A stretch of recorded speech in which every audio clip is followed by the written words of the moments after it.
Si Annie at ang kanyang nakababatang kapatid ay namatay sa isang aksidente. At ang kanilang mga kaluluwa ay dumating sa mga pintuan ng langit.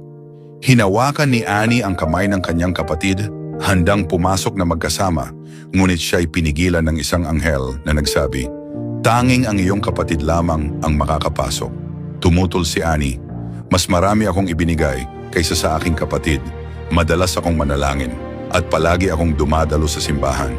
Bakit hindi ako makakapasok?" Sumagot ang anghel, "Puno ka ng pagmamataas. Palaging iniisip na ikaw ay tama at hindi mo inaamin o tinatalikuran ang iyong mga kasalanan. Ang pagmamataas ay ang kasalanang pinakakinamumuhian ng Diyos. Sinabi ng Panginoon, sapagkat ang bawat nagmamataas ay mabababa at ang nagpapakababa ay matataas." Sa huli, ang kapatid ay pumasok sa langit na may wasak na puso habang si Annie ay nahulog sa impyerno. Ang pagpasok sa kaharian ng langit ay hindi tungkol sa pagbibigay o pagpunta sa simbahan, kundi tungkol sa tunay na pagsisisi at mapagpakumbabang pagsunod sa Diyos.